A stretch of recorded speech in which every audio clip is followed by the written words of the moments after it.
Three, two, one. Hello, everyone, and welcome to episode 104 of Midweek Metagame. I'm HarryMTG, only joined by one of my regular co-hosts this week, Gabriel Nassif. Hey Harry, hey everyone. Hopefully, everyone's has had a good week. Sadly, Pat is not with us this week as he's busy with work and is very tired because he's actually started to teach. I think for those who follow the podcast, you should all know by now he's a chemist, and actually Oxford University has got him working in tutorials, I believe, if I'm correct, and he's working with students. So good on him. But we're here to talk about Magic this week, as always. As you're interested, we're going to be getting into the most recent MOCS events. We're going to be talking about that, as well as our personal modern testing, as well as Gab. I think you said you have done some historic this past week. And also towards the end of this episode, you know, we're talking to Twitch chat before we start recording, and they got us kind of in our feels talking about angle shooting in Magic, because people are only coming back into tournaments. So we're gonna have a bit of story time at the end of this episode as well. But as always, every episode of Midweek Metagame is sponsored by Card Market. For those who don't know, they sponsor the podcast. So I have to let you know that they're an online marketplace to buy anything, not only Magic the Gathering, but card game related. So it could be Pokemon, Yu-Gi-Oh, whatever. And you can also sell on there. You can sell, buy singles, accessories, everything. Go check them out, cardmarket.com or cardmarket.eu. If you personally would like to support the podcast, we have a Patreon, patreon.com/midweekmetagame.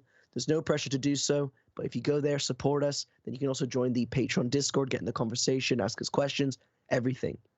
But yeah, I think that's about it for the introduction. Dude, you do that so well, honestly. I mean, you do have a notepad open, right, with everything? But Nope. Still, really? It's all on the head. Yeah, wow. all on the head. Thank you. Damn. But like I said, you're getting me blushing now. I mentioned the MOCS of this past week, wasn't it? Gab, Yeah. I think you watched the MOCS, or at least you kept track of what was happening. So why don't you break it down for the people who weren't aware it was happening? Yeah, the MOCS is, for those of you who don't know, it's a tournament that you can qualify for via Magic Online. And it's one of the biggest prize pools that we have left. It's $70,000 split in 8 players. And the format is pretty sweet. It's not a ton of rounds, which I think is maybe a shame. But format super sweet. It was 3 rounds of draft and 3 rounds of modern, 3 rounds of vintage cube draft.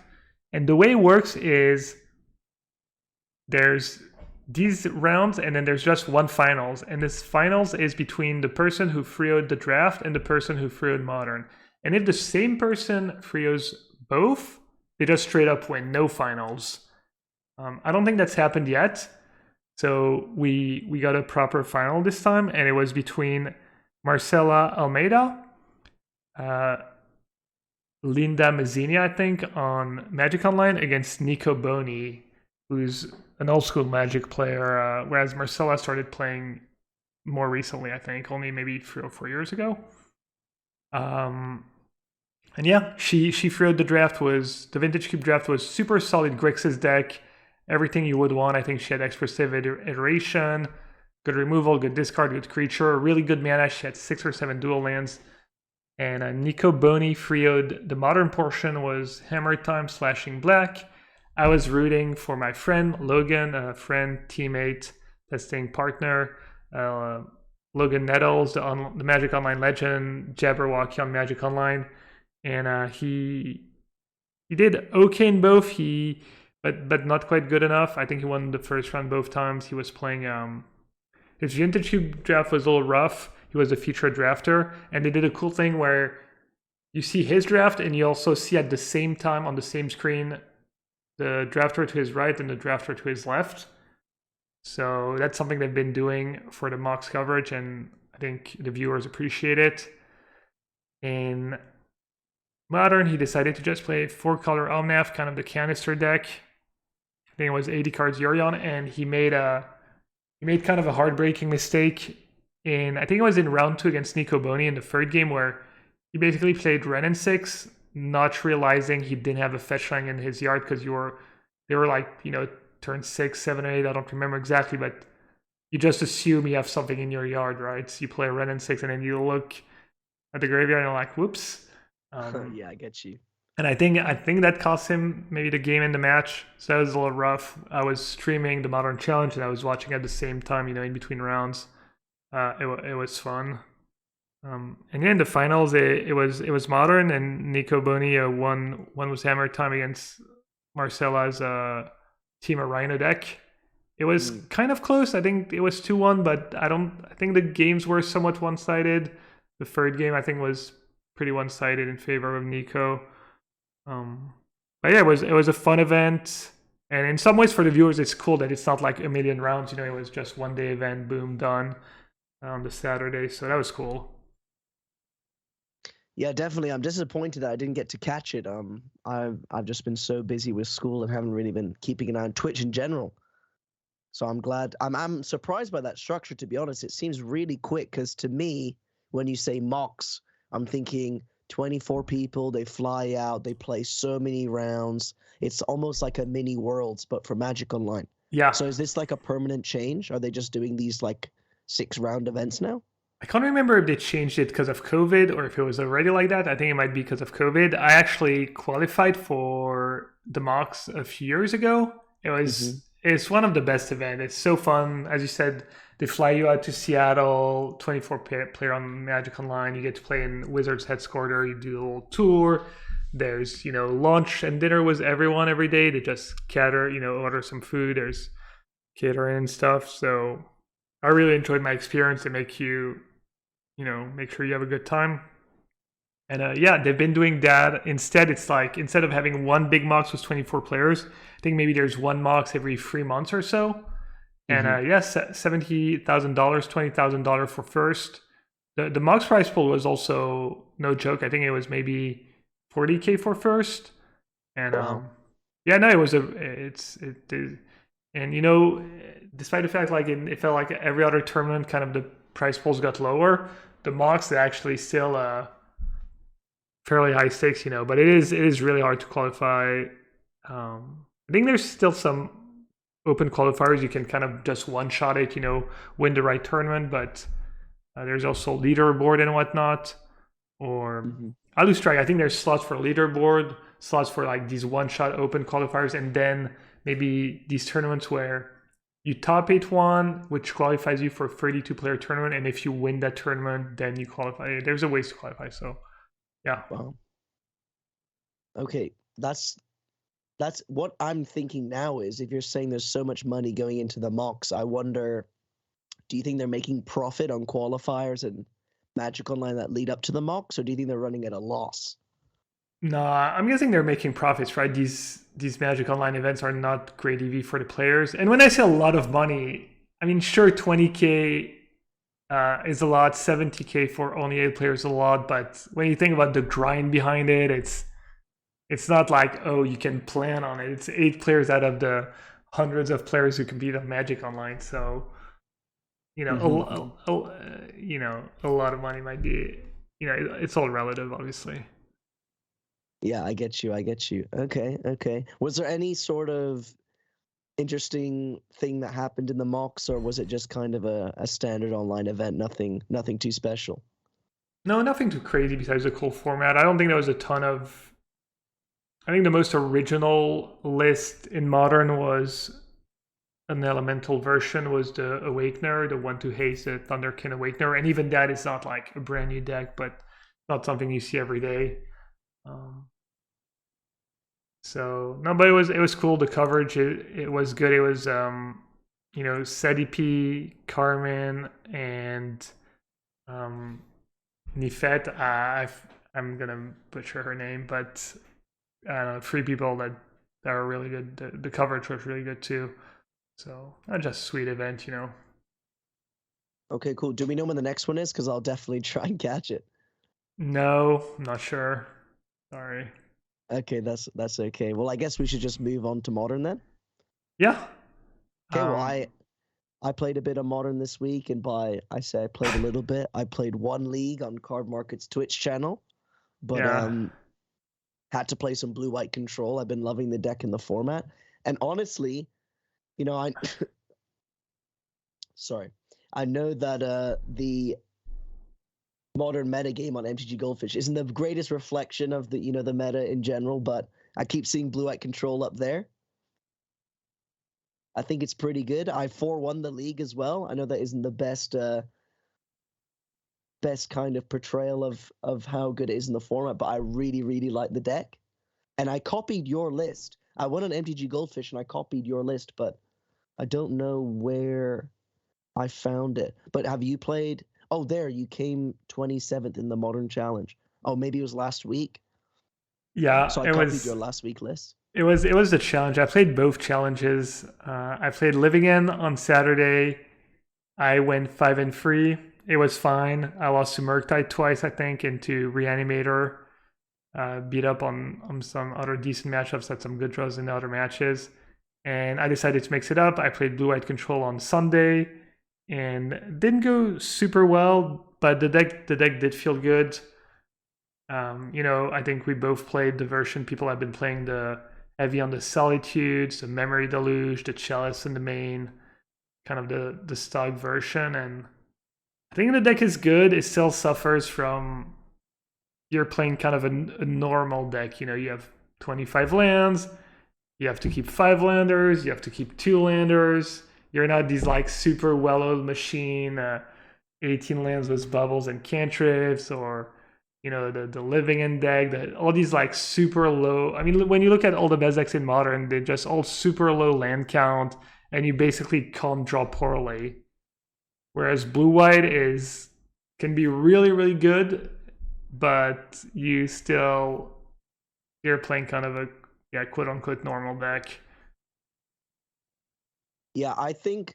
Well, what's interesting for me is I never really keep one landers with blue white, but this specific list you're playing 4 Spreading Seas, and I found myself I think 2 or 3 times today keeping a 1 land hand with Spreading Seas, as well as with Counterspell. Like I feel like you kind of have like, okay, if I can draw 1 land, I can Spreading Seas. It's an extra draw for a land. If I miss on that, I've got the Counterspell as well. I feel like there's a lot of spots where a 1 lander's okay on 25. But yeah, I do completely agree. It feels so rough to keep these low spell hands. But I also feel like there's a load of 2-for-1s now in blue white. In the past, your spells were never really like super good. You had to rely on the planeswalkers, whereas now I feel like I'll happily keep like Teferi Hero, Archmage's Charm lands in most matchups, as well as you always have the companion if you really have nothing to do on turn 3. But one thing I will say is I find it so funny now that Solitude is played as a 4-of when we never really even considered Force of Negation as a 4-of in blue-white.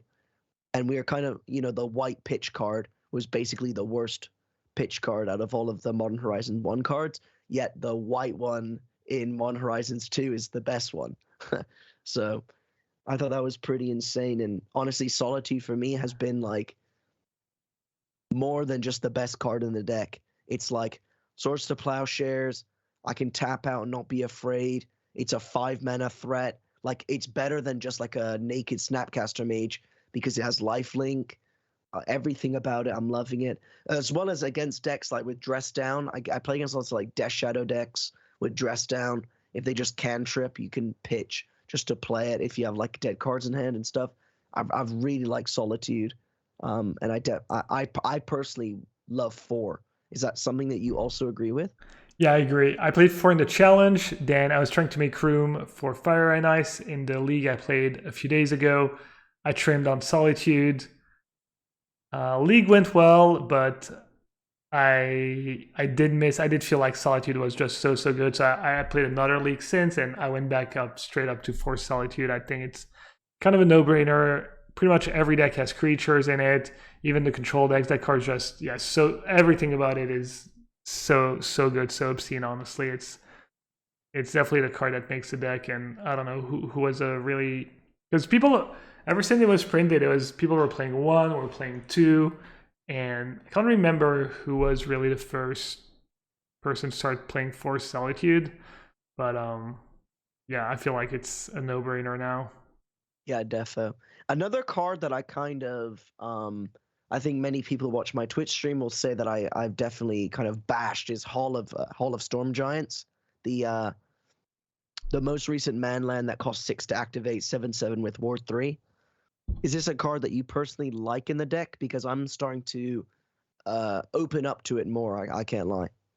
Yeah, I definitely like at least the one copy. I've been playing one Hall, one Colonnade, and it is a big deal that Colonnade comes into play tapped in the early turns, but I've had both been good for me. I can't figure out if there's one that's better than the other. If you want both, sometimes maybe you're going to draw both and you'll have the choice. Hall was nuts for me in one of the games, but in the league I played today, I was up against Liliana of the Veil. I guess that card's not very popular these days, so maybe that's not the greatest example, but it is, at the end of the day, it is modern. You're going to play against a bit of everything, and if my Colonnade had been a Hall, I would have lost because I was on 6 lands, right? I could start attacking Liliana when I got to 6 lands, so I feel like both have been good. And I think you definitely want to play some copies. I think at some point, people were not playing any man lands. It was just mostly castles. But yeah, both been good for me. I don't have a great answer. For me, like Hall versus Colonnade was all over the place today. But like one thing that stood out to me is that in the control mirror, my opponent was just plussing their Teferi Time Raveler.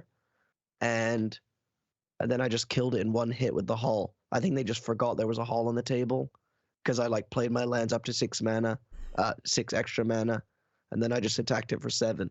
So that to me was big, like killing a big Planeswalker against Death Shadow. Obviously, they're burning themselves down to about 10. They're down to 10. Then you just smash in. So that won me a game. Obviously, Colonnade does Colonnade things. It kills Planeswalkers. It has Vigilance. That's nice. It came up against...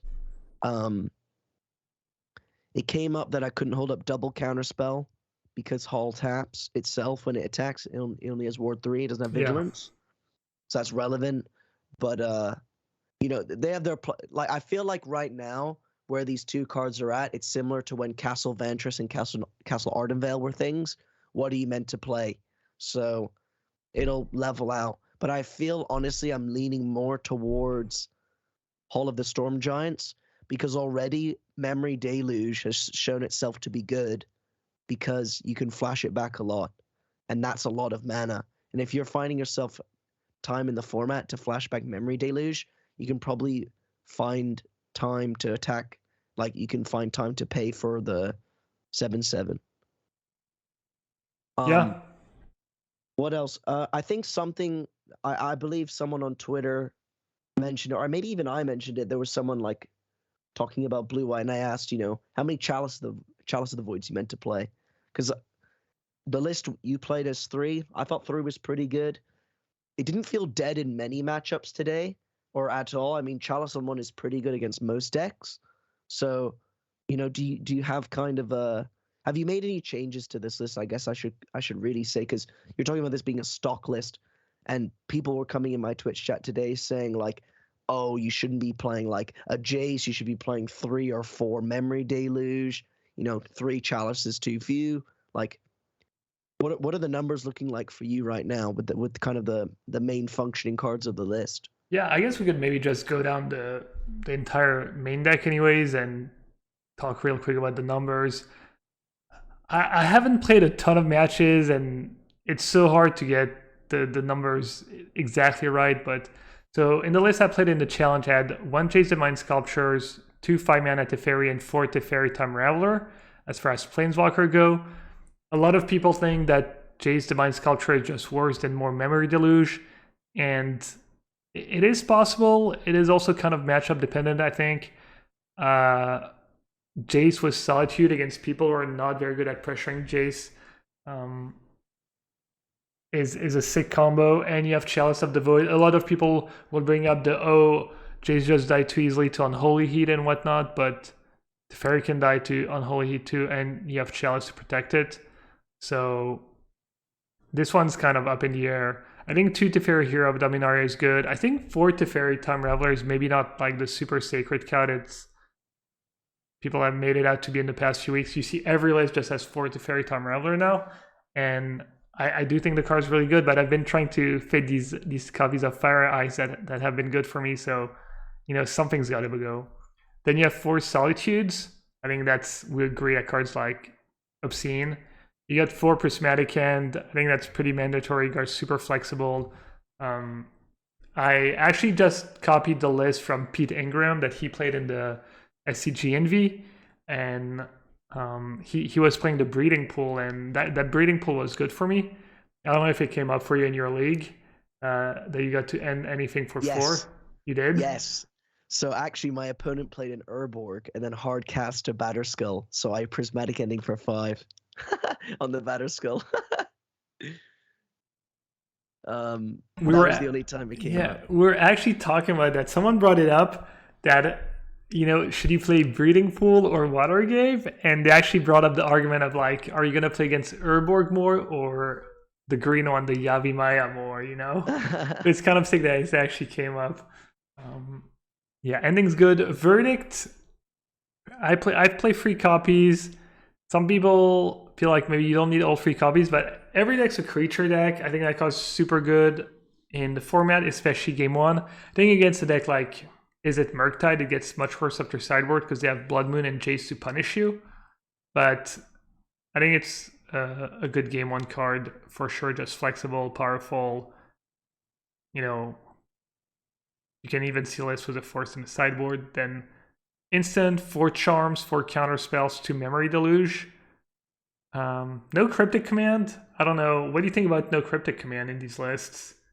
So that's something interesting. You mentioned like Jace versus Memory Deluge, and I actually played against Blue Moon today, and they played Blood Moon, and then Spreading Seas my basic planes. So I had no white sources, so I couldn't ending the Blood Moon. I didn't have cryptic command, so I couldn't like bounce draw my planes. So I won with Jace, like the one of Jace, because I had a Chalice in 1, and the person said in chat they only had Mystical Disputes in hand. So honestly, no cryptic. I missed the tap draw, but I feel like most aggro decks right now are playing Mystical Dispute or Counterspell, and the tap draw does nothing. Your Verdict is your cryptic command right now. Yeah. I feel like when you're want cryptic, it's your Verdict because everyone's playing creatures. Yeah. I do miss sometimes, it kind of bridges the gap nicely if ever you get to counter drawn 4. But yeah, I don't feel like I've missed it too much, not playing it this weekend in the past couple leagues. I feel like Archmage's Charm is your cryptic, right? Like if you're drawing 2, that's similar to counter, like it's the same amount of cards as counter draw. If you steal, they have to kill it. That's like counter draw. So yeah, in I think some isn't ways it just charm without the bounce or tap? Yeah, a little bit of that. And there's also Memory Deluge, I guess, where maybe you deluge and then you get to play 2 spells on the next turn or have like a really good turn 5, turn 6, so makes up for that. I don't know, I've been seeing a lot. It used to be before all these sets, you were playing Blue-White Control and you had to play bad cards. You had the choice between a bunch of mediocre cards, and now you just have the choice between so many good cards.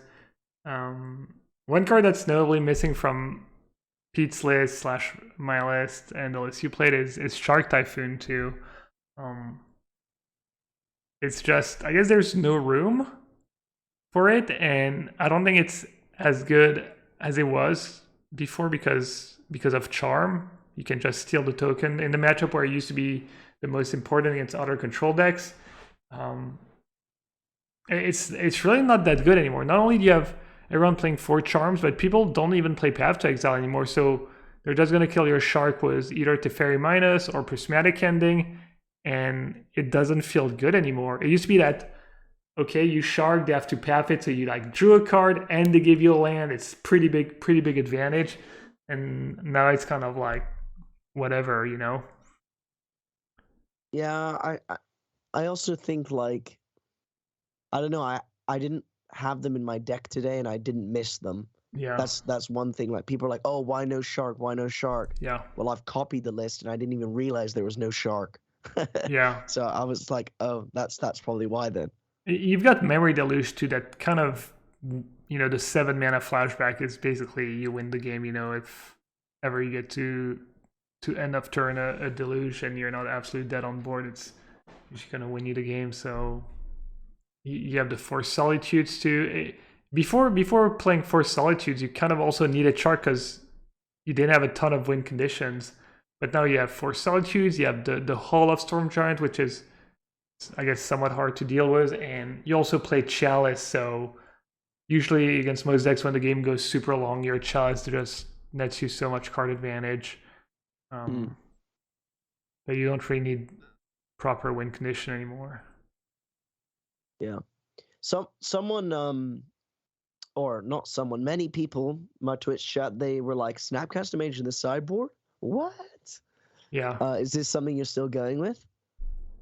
It is, but I'm not sure it's great. The logic was that there's a bunch of matchups where Kahira is either too slow or not impactful enough, and there's a bunch of matchups where maybe you have dead cards like in the mirror against Burn too. Kahira is probably a little slow, and with Sunset Revelry, maybe you want Snapcaster Mage. I was skeptical, but I think in the challenge anyways, I brought it in a lot of matchups. Yeah, I don't know how it was for you.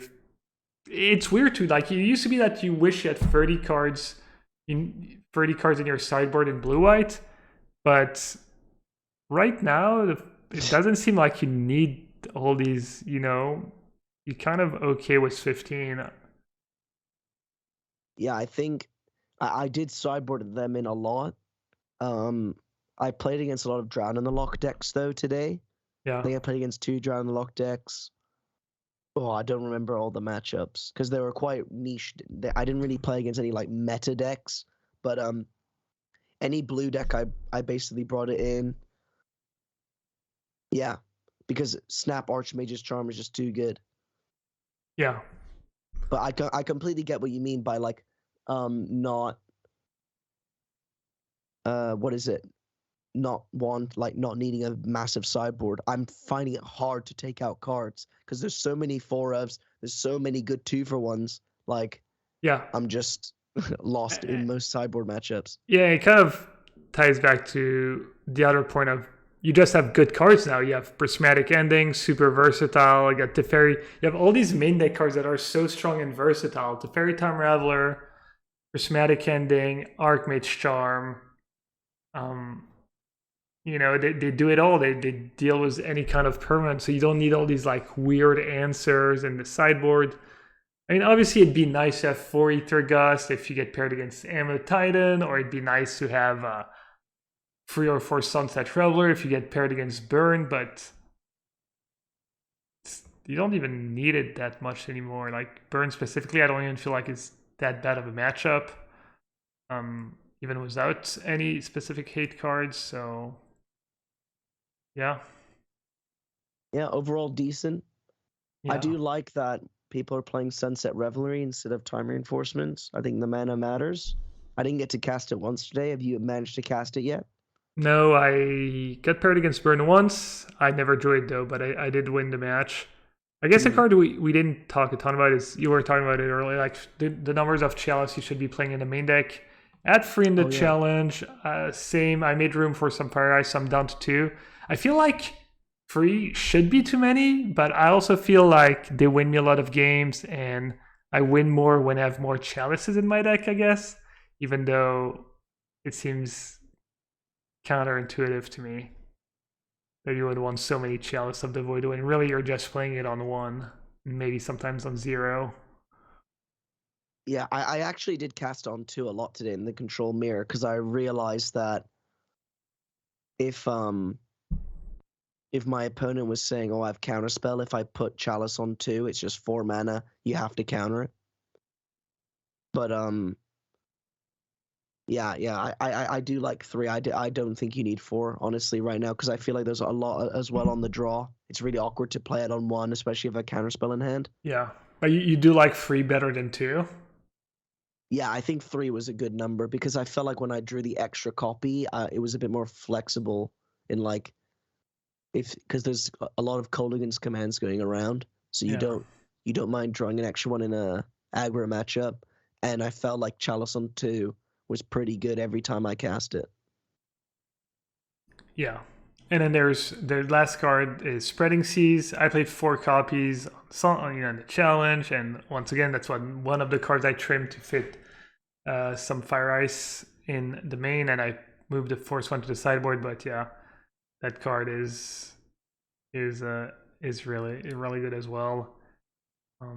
Feels like the build like is kind of set in stone right now for the most part, but we'll see. Who knows? Maybe someone there's also kind of people kind of just net deck locked. I feel and maybe don't try as hard or um, to innovate or tweak the builds or think yeah. I know for instance me I haven't been playing a ton, so it's hard to when you don't play a ton to you'd rather trust other people who play more than you. Someone like Waffle Top has been playing a lot of blue white. Mm, okay. So what about the rest of the what actual modern events did you play this week? I think you said you did a Channel Fireball video. Anything else? I played the 2 challenges and then I played a couple leagues. I keep losing to Murktide. I think I lost 4 or 5 times out of. I lost every match I played. I think against Blue Red Murktide in the past 4. 2 leagues plus 2 challenges. That deck's back. It won.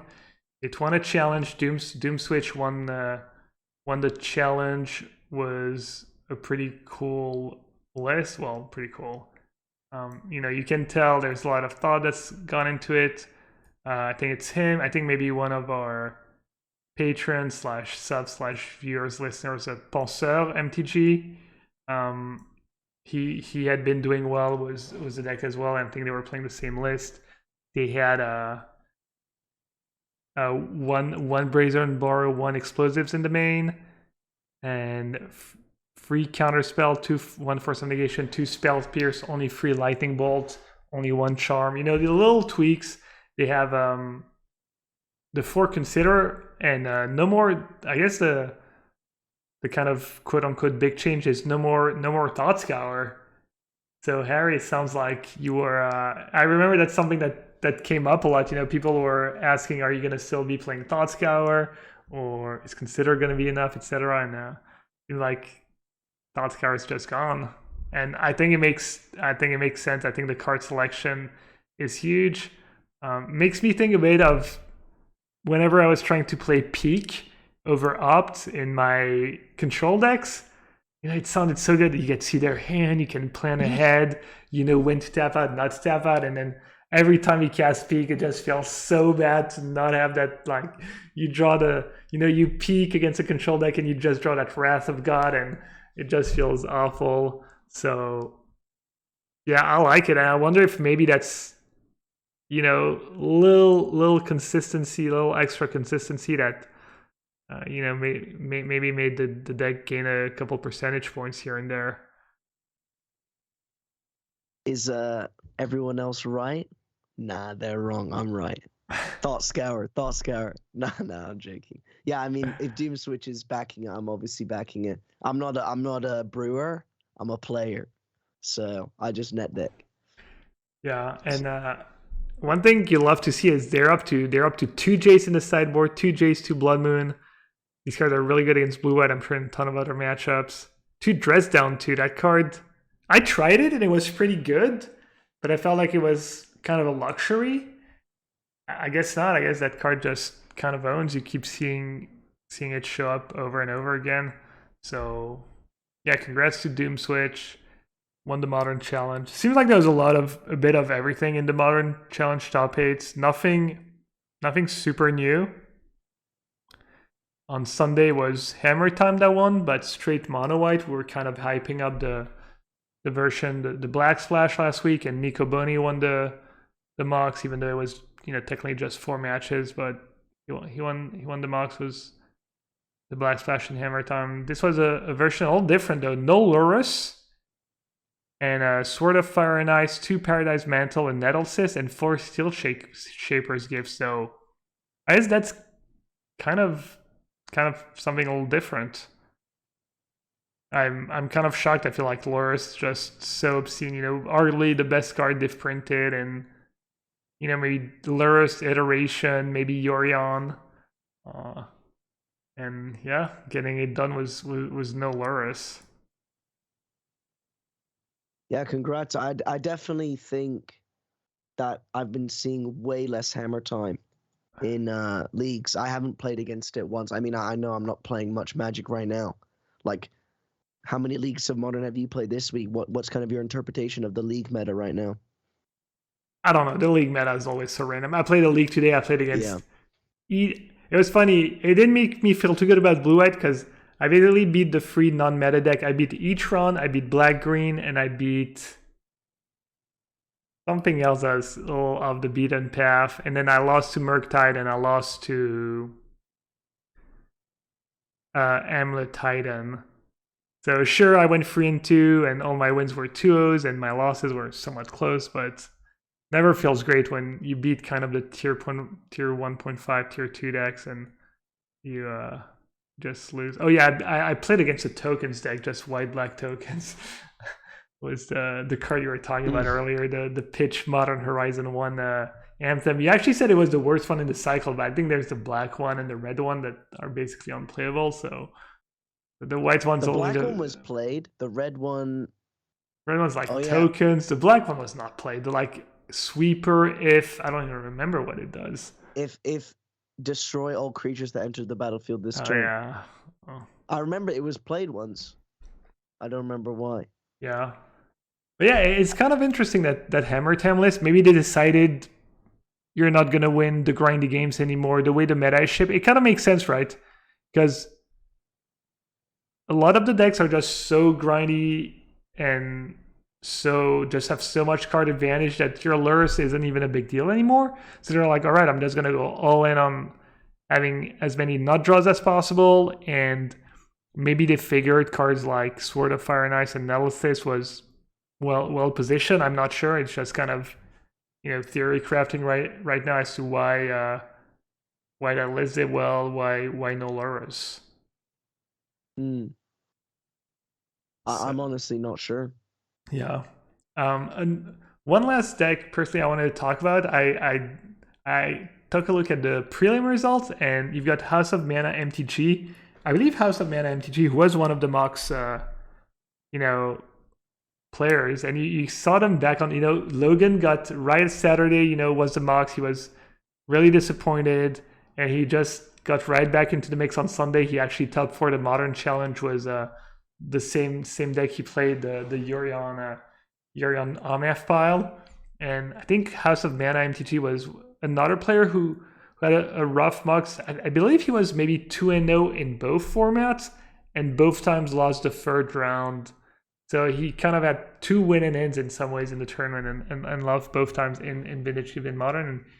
And I hope I'm not just mixing up 2 players, but yeah. Anyways, House of Mana played. He 402 prelim, was a really cool list. It's basically 4-color control. It's like blue, white, and Omnath smashed together, because you've got Jace, free Jace the Mind Sculpture, 2 Teferi, 4 Teferi Time Raveler, 3 Ren and 6, 2 5-mana Teferi. I meant you have 3 Omnath, 4 Solitude, 4 Iteration, 4 Ending, 2 Verdicts, 4 Counterspell, and 3 Force of Negation. Only 24 lands, but I guess you have the Ren and 6 and the Iteration. So it's kind of all the best cards of blue-white and all the busted, Omnath cards, as well as 3 Force of Negation to back it all up.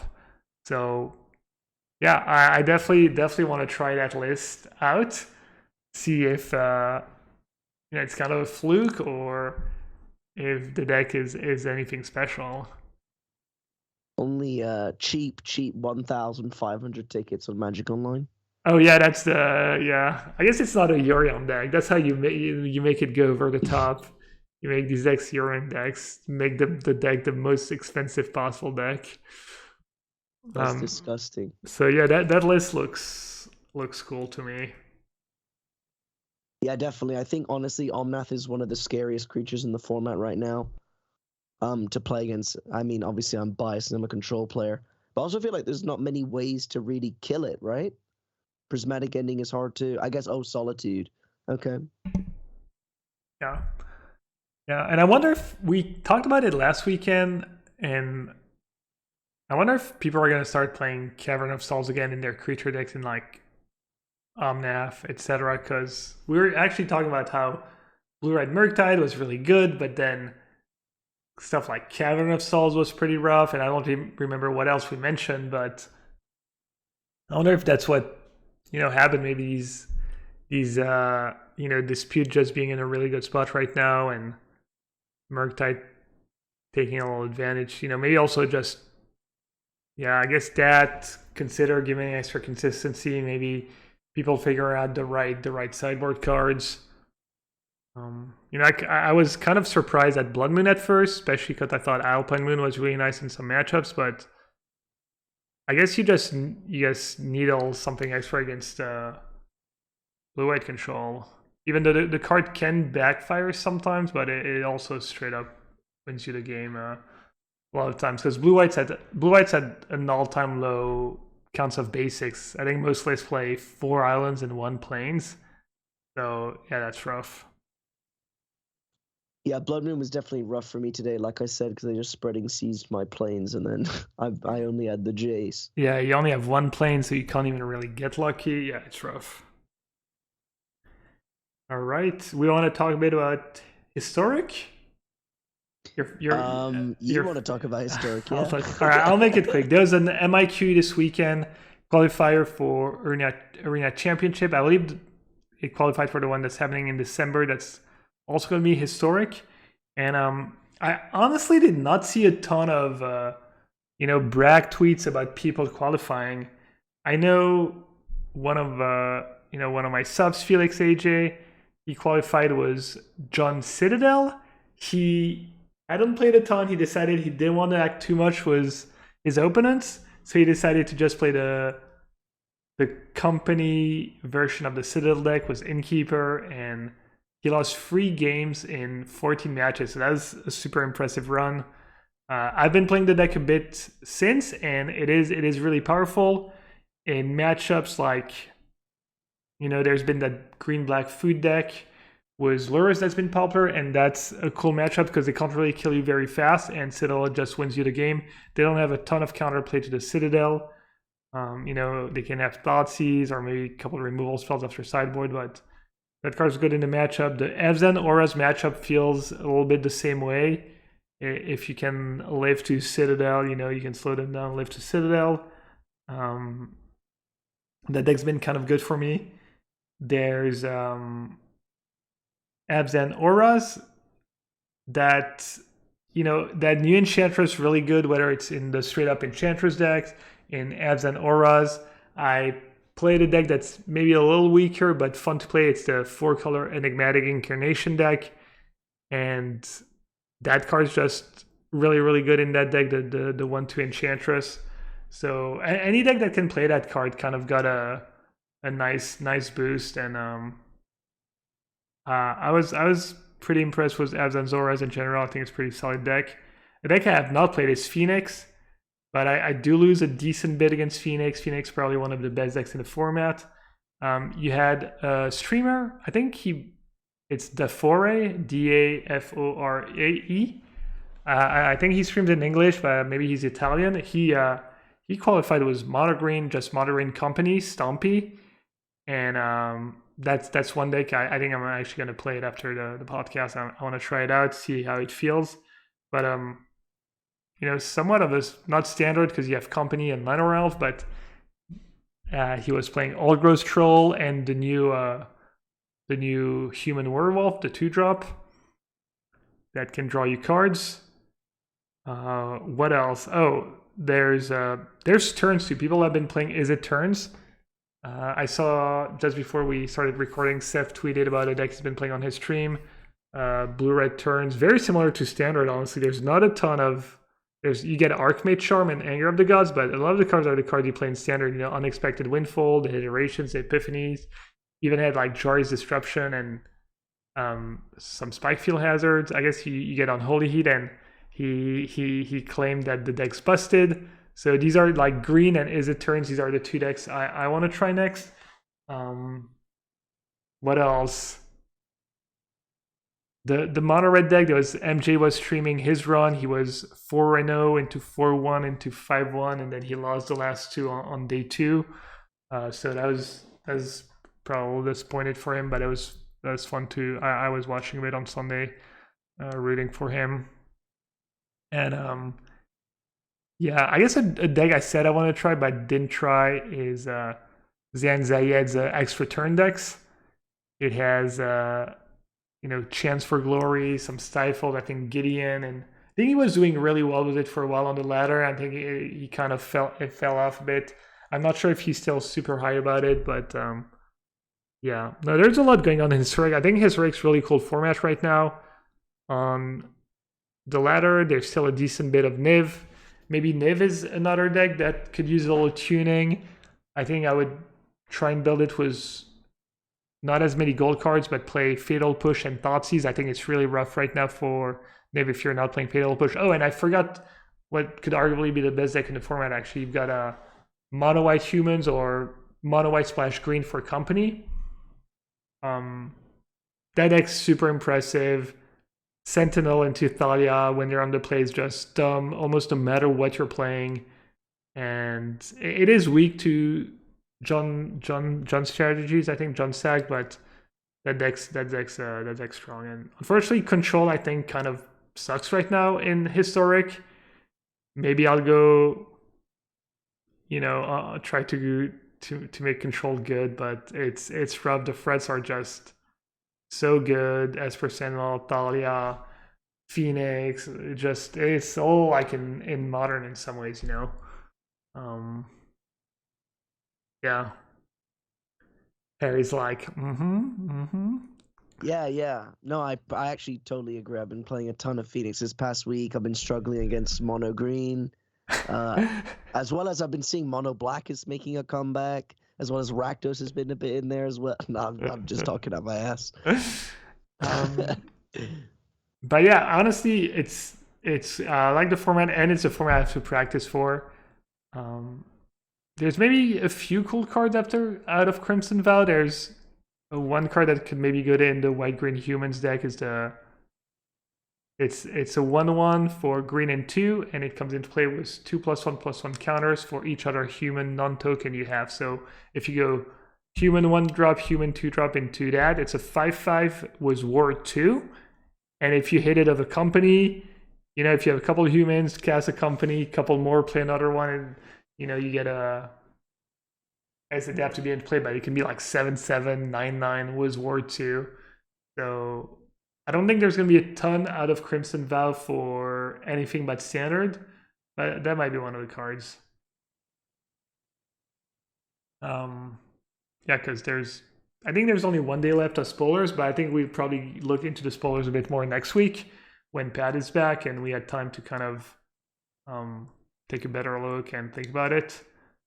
Did you like check out any spoilers at all, Harry? Or I guess you're super busy with school right now. I'm just finding out that there's a new set with spoilers right now. I didn't even know there was a new set. Harry's kind of like, it's good because we get the perspective of the person who maybe has a real life and doesn't have a ton of time. I'm not sure I'm a big fan of this whole like COVID kind of ending and you and Pat just being busy with real life. And I mean, for those actually listening, they can't see, but I don't know if I said on the podcast specifically, but I did a ballroom dance competition, came 6th, got a medal. Look at that. I guess for those listening, it's nice, shiny, and it says Southampton University Ballroom and Latin Dance. Yeah. I mean, I guess I do like the sound of my own voice, so don't feel too bad about it. Yeah, I'm ready for spoiler season though. I'm ready to get every prediction wrong. I love that. I think I'm like 1 in 10 to actually get a prediction right. I think I said Mystic Sanctuary was bad and Uro was bad. Yeah, the problem is that we never go back and we never keep track. We never go back. Yeah, We need to do a better job at that because it makes for good content to like take a look back and see what you got right, see what you got wrong. I'm trying to remember. Like, is there any other busted card that I missed? I remember thinking Teferi Time Raveler was bad, and Narset. I remember my friend Josh Really? told me to buy. Yeah, he told me to buy a playset of both, and I said no. And then I bought them when they were like £10 each, maybe. Classic. Yeah, Force of Negation as well. I didn't think it was great. I only bought two. I'm very bad at predicting cards. I just net deck. I don't predict. Yeah, I'm bad at predicting cards, and I'm kind of not a big like gambler, investor and stuff, and I don't, I'm kind of slow to get onto two things. I feel so, yeah, I think my friend said 20 he bought like 20 Jason Vryn's prodigies at like £6 each. yeah. And then they went up to 50 each. Wow. Yeah, and he sold loads. Yeah, he made so much money. I also saw like a post of like someone collecting Stoneforge Mystic from since it was banned or whatever, and they had like a whole binder full of them. Wow. Yeah, yeah, and then obviously got unbanned. So Uh, that like some people make mad good investments. yeah, but then some people do the same thing with cards that never get unbanned or something. I mean, in general, Yeah. investing in Magic cards is not terrible, I guess. But if you are going to invest, then I recommend you buying them from Card Market, the sponsor of the podcast. Boom. And I guess if we're talking about paper magic, should we go into the angle shooting talk that we were kind of doing before the stream? Yeah, it came up, and we said maybe we talk about angled shooting, and yeah, okay, go ahead. I'll let you lead, and I'll see. Okay. So this angle shoot, I think like whenever someone says angle shoot, I always think of this story. It is a story someone else told me that they did. Um, so I think it was at like some GP, and it was standard when blue white flash was really popular with Spell Queller and the 5 mana Sarah Angel. It's like 5 mana 4/4 flash, everything gets indestructible. Oh, Avison. Yeah, Avacyn, that's it. And there was on the board a Spell Queller with a Spell Queller under it, on his opponent's side. And he cast Fumigate, I Okay. believe. Some either Fumigate or like some Board Wrath. And for some reason, they forgot about the Spell Queller under the Spell Queller, right? So it's just on the side of the table. Then he says go after he casts the Fumigate. Opponent untaps, draws, cast Gideon. And then he goes, wait a second. We forgot about the Spell Queller trigger. We got to call the judge. Judge comes over, like, hi, Judge. I cast Fumigate. All the creatures were destroyed. There's a Spell Queller under the Spell Queller, yet we forgot about the trigger. So then the judge says, okay, that's fine. What we're going to do is we're going to put the trigger on the stack now. He said, okay, I'm going to cast my Spell Queller and target your Gideon. and then he says, Judge, is that how it works? And the judge apparently had his mouth just open like that, and he just said, yeah. And then the guy No, didn't appeal, and he let the Gideon get countered, and the guy conceded, and he won because his Spell Queller countered the Gideon. dude, that's some Ryan Fuller level of cheating that is so absurd. And the judges, I mean, wow, that's kind of, it doesn't even sound real. It sounds made up. Yeah, but the way I'm missing something. There's a reason why they forgot the Spell Queller. There was like a pretty like interesting reason why they forgot the Spell Queller. Like I think the board was massive, something like this. But yeah, Yeah. that made me die with laughter when I first heard it. Um, do I have any angle shoots myself? Hmm. I mean, my take basically when people talk about angle shoot is that angle shoot equals cheating. Okay. I mean, technically, I guess angle shoot is maybe kind of a gray area, but there's really not that many gray areas. You know, either your intent is to gain an unfair advantage and you're cheating, or you're not. You know, you're not, or you made an honest mistake, and then that's what it was. You know, but I feel that the magic rules are pretty clearly defined, and that you know either someone's cheating or they're not. There's basically no thing such as angle shooting, but you do have.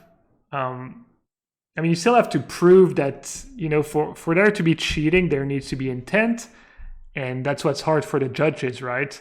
When they have a sketchy situation, you cannot always be sure, you know.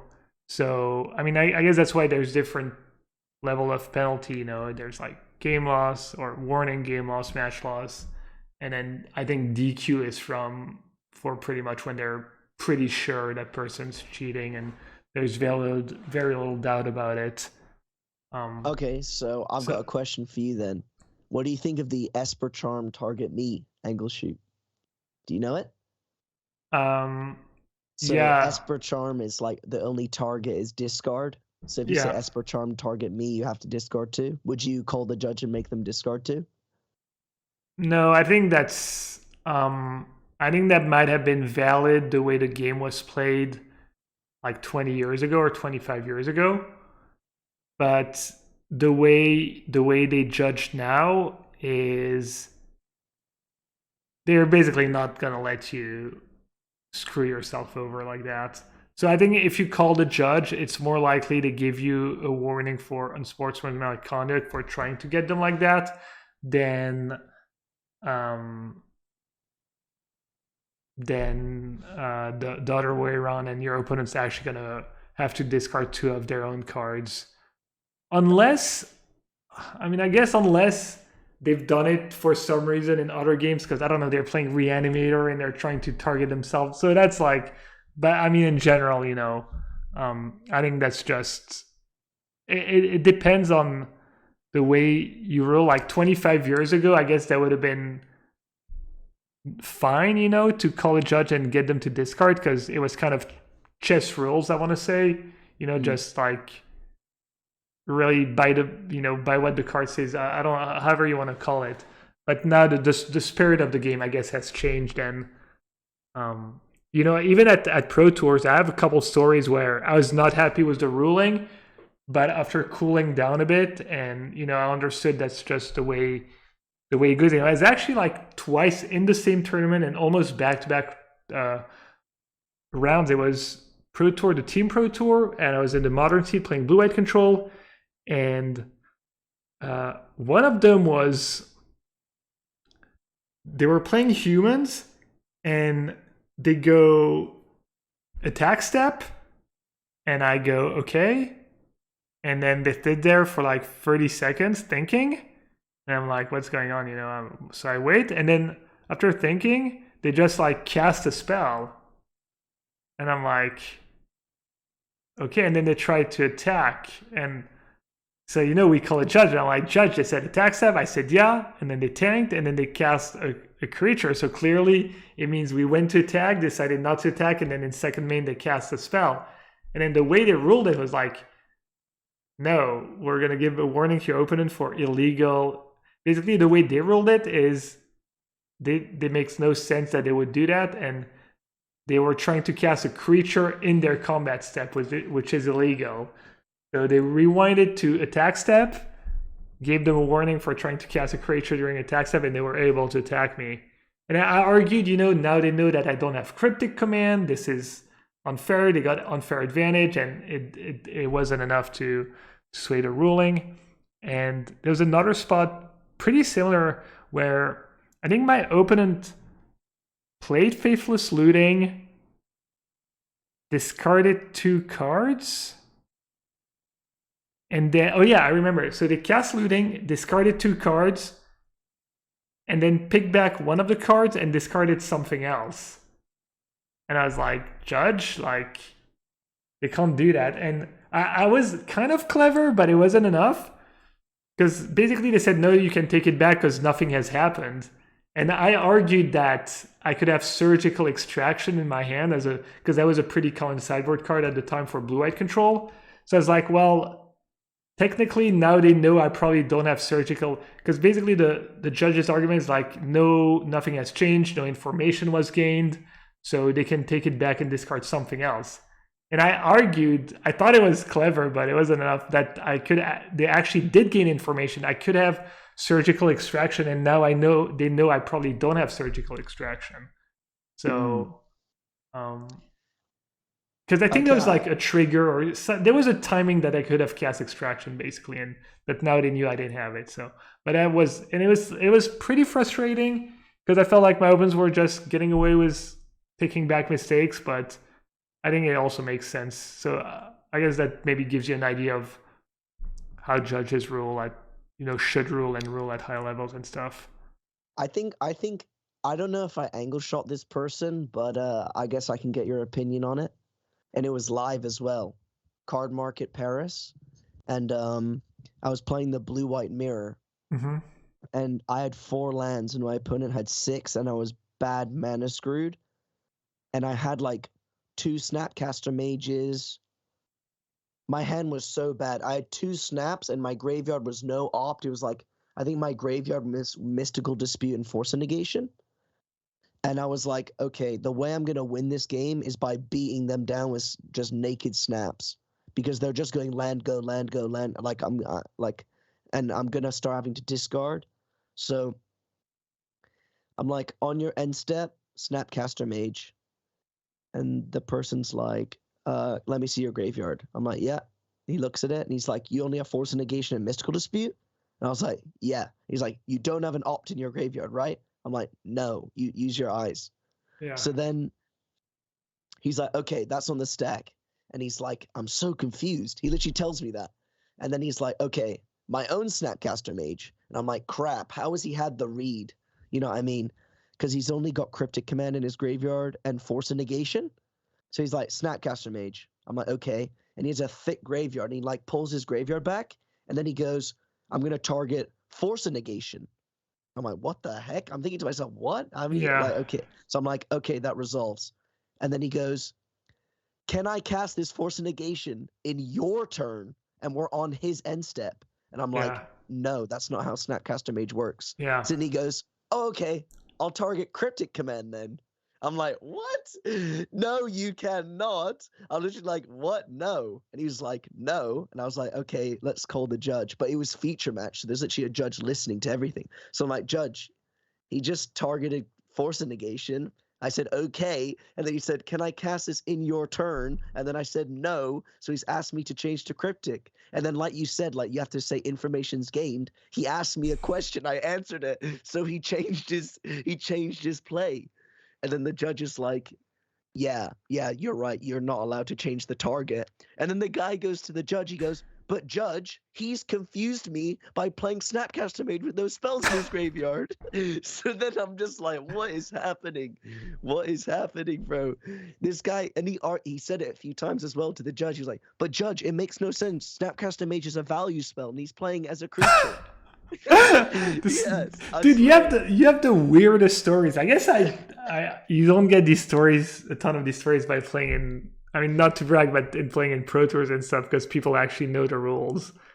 I don't. So I'll say that you're definitely. I would do the same thing in your spot. I don't think you're angled shooting. You're just, not trying to not let them take back something, which is fine. I honestly don't know what the proper ruling is in that spot.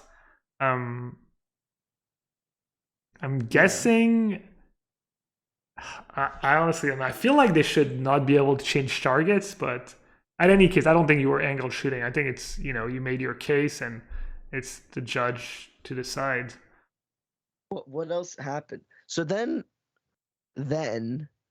what else did he do? He did something else that was really let me think. That opponent was very interesting. But what was it?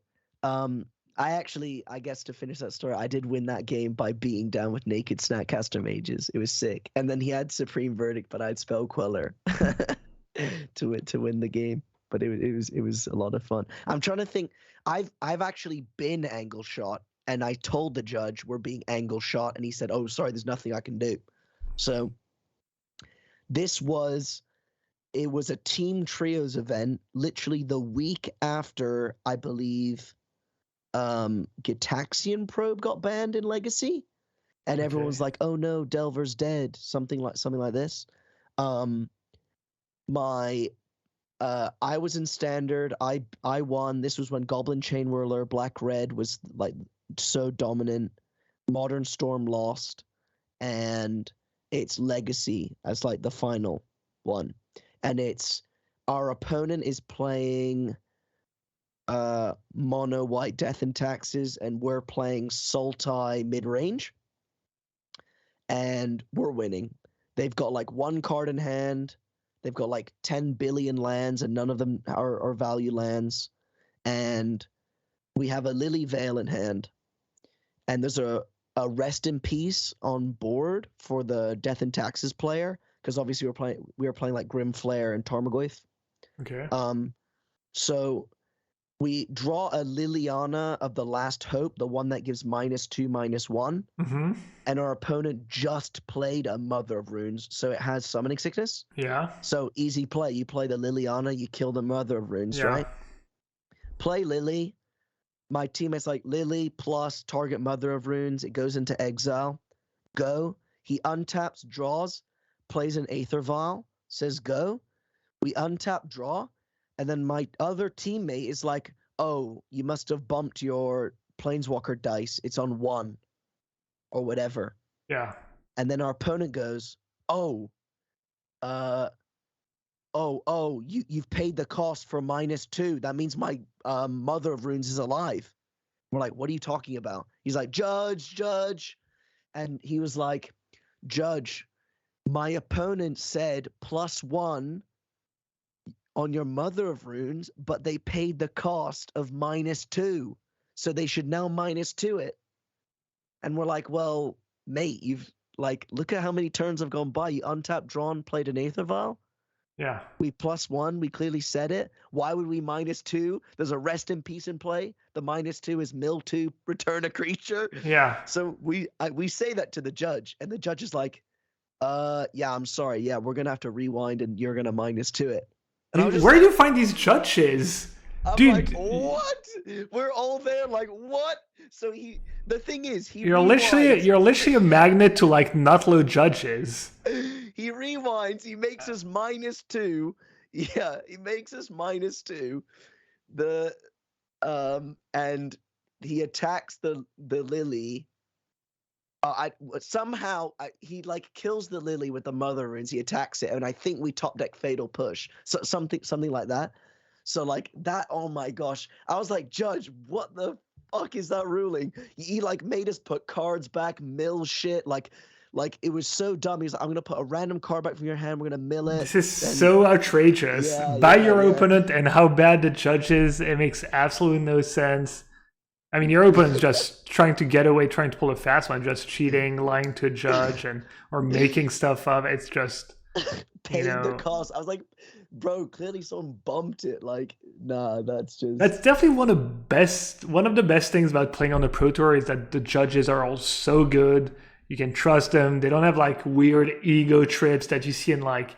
It's kind of like the same with players, like mid-level players that at local game stores, they kind of like bad mentality and they're feel entitled to win and stuff, and how like these, I mean, I hate talking crap about judges because they usually do it for with the love of the game and stuff, but I mean, I've had my fair of bad judges with the same ego trip. I had that story that I've told before, or maybe not on the cast, but it was GP London. It was the GP actually made it all the way to the finals and lost to Kai. And I think it must have been in a tournament the day before, maybe some trial. Maybe I had like 2 buys or 1 buy, and I was trying to get 3 buys. Anyways, and I fill out my deck list, and I get deck check, and the deck's like, the judge like, your deck is 57 cards. And I'm like, no, it's not. And I can't. And I'm like, that's 60. And he was like, no, that's not a 4, that's a 1. I'm like, look at my 4s, look at my 1. It makes no sense. Clearly, that's a 4, and that's why it's 60. I'm playing 4 prophetic. I think it was prophetic bolt. I think I still remember the card. I'm like, look, I have 4 prophetic bolt in my deck. That one that you're saying is a 1 is actually a like, and he like wouldn't budge. I was like, What the heck? you make. I mean, my story makes total sense. You're just.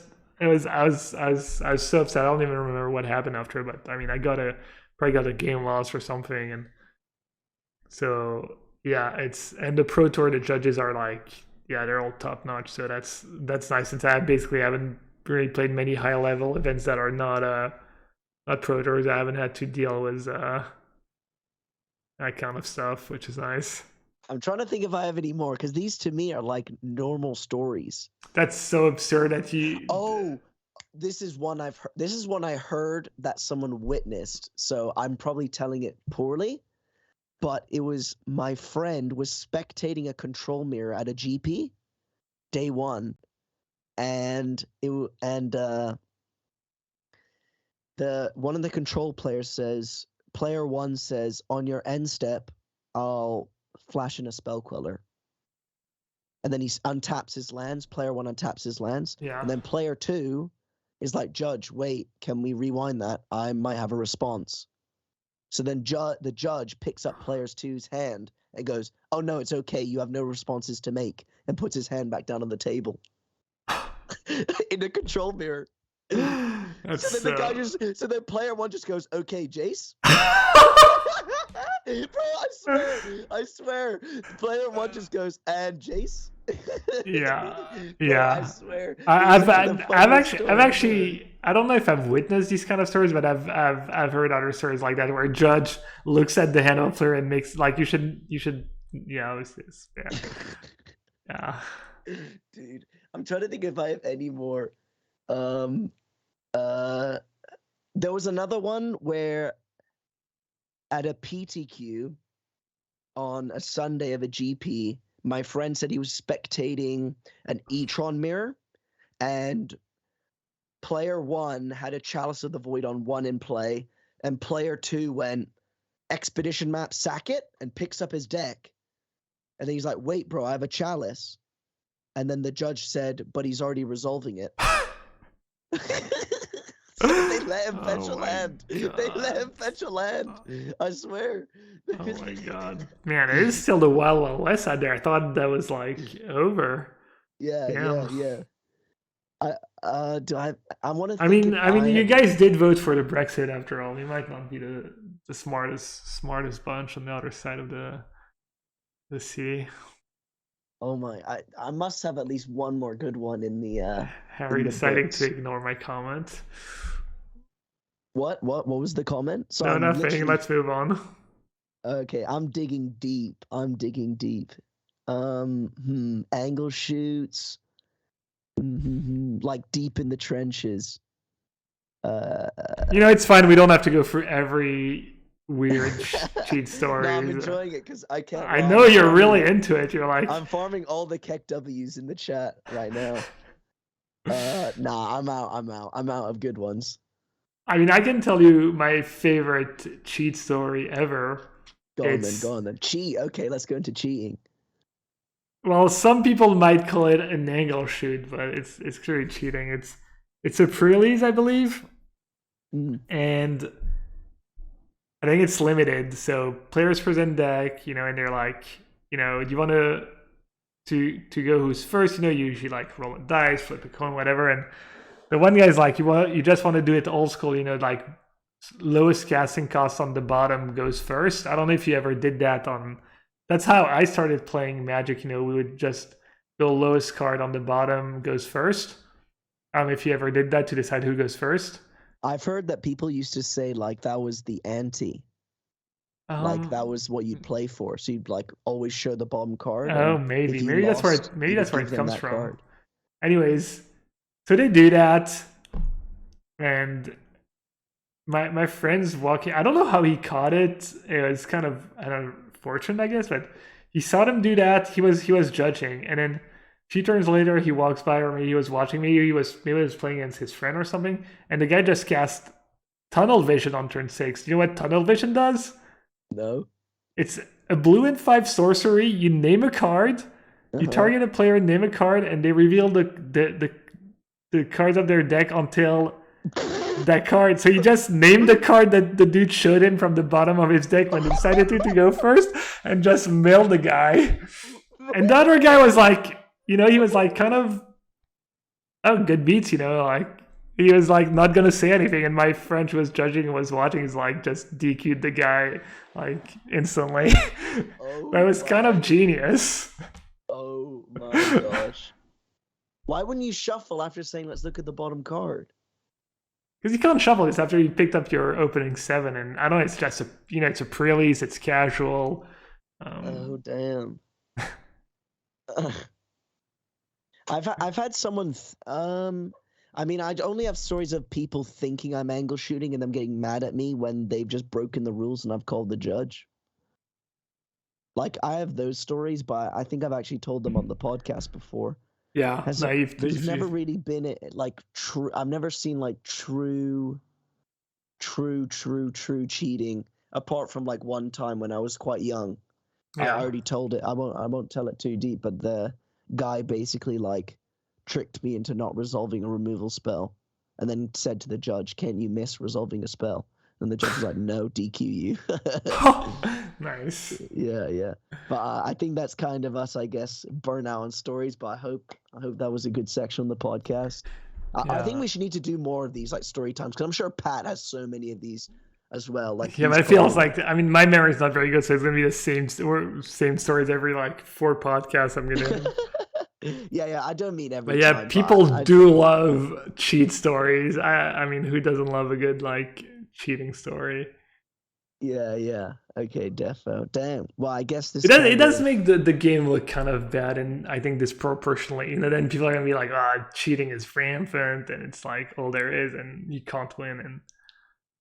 And yeah, I mean, I remember thinking that, because also I grew up playing the game when it was like, there was a lot of weird, shady stuff going on, a lot of decent amount of cheating and stuff. So in my mind, it was rampant, but it really wasn't when I made it to the GP and the PD. In my mind, it was like, oh, these guys are winning the most just because they bend the rules and they cheat, and I'm never gonna be able to win. But that's just not the case. Yeah. Okay. All right. Should we put our lives on the line? We should. So I guess for those new listening and don't know what Life on the Line is, it's a theoretical tournament tomorrow. If you win the event, you live. If you lose, you die. And you got to bring a deck list from every format we talked about today. I'm personally going to do Modern. I guess, Gab, you can give your historic deck if you'd like. Let's just do Modern.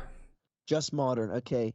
For me, Modern, I'm really confident in Blue-White. 4-1 today. I only lost to 4-color Bring to Light Scape Shift. I think that matchup's like decent. I just kind of had clunky draws, and they had Ren in 6 both games. So I'm going to go with Blue-White. Hope I don't die. What about you? Tough. I think I might just go with Blue-Red Murktide, given the results of past weekend and me just losing to that deck every time I play against it. Okay, cool. And then I guess we should do the Price is Right. Yeah. What card do you want to do? What card did we talk about a bit today, or because we've probably done Solitude, or have we done Solitude? Yeah, we have. It was 40. Yeah. It was 50. It was 50. What could we do? Omnath? Yeah, I guess we could do Omnath. I have no idea. All right, let's do Omnath. Okay, I have an idea in my head. Let me think about it. So cards played basically, I guess, Modern, Old Pioneer. Was it Mythic, Ban, and Standard? All right, I have a number. Okay, 3, 2, 1, 8. I'm going with 15 euros. I think I keep overshooting cards, but we'll see. Well, I have exactly €8.76 in my card market account, so I might cop it. Oh, baby. 30-day price trend, €9.77. I'm so bad. Finally. I think every Magic I've card's won just so one. expensive. Finally. Damn I it. finally won one. Yeah. Okay, easy. I guess to finish off the episode, as always, Gab, where can we find you on the internet? Yeah, streaming pretty much daily, twitch.tv/yellowhat. On Twitter @GamNasif, and I also have a YouTube channel. I'm gonna upload the podcast to that YouTube channel. So if maybe next week, instead of listening to it, you want to watch it there, you can check out also the Twitch VODs. And I've decided to start it. I might make an effort to upload more content to YouTube and not just for my VODs. So, for example, today I uploaded, top Magic cards out of Crimson Vow for standard. Card that might have the biggest impact. And we'll see how that goes. But kind of excited about it, anyways. Awesome. I guess you can find me editing thumbnails for Gab's new YouTube channel. And you can find me every Wednesday on Card Market's Twitch stream. I'm so busy right now. Honestly, I don't know. I honestly don't know if I'm going to be back on my Twitch and YouTube. I can't lie. I've been on an almost 3-month hiatus now. I'm wanting to come back, but it's definitely tough. It's tough to find time even for the podcast, really. So, who knows? We'll see. We'll see. HarryMTG everywhere, but right now just look for Card Market stuff. But then I guess we should thank people watching on YouTube today. Not only just listening to the podcast, as well as shout out to the Twitch chat, 437 people watching right now. Hope you guys enjoyed as well. I guess thank you so much for the listeners who made it this far, and also thank you to anyone who left a review. You don't go unseen on the iTunes as well. Thank you so much. We appreciate the feedback. Yeah. I guess we'll catch you guys next week, hopefully with Pat. Yeah, it's basically Harry's highlight of the week when we get a good review and someone puts in the time to write something nice, and it means a lot. It's super nice. Yeah, thank you so much for watching and listening, everyone. Hope you have a great week, and we'll see you next time. Take care. Gee. Boom.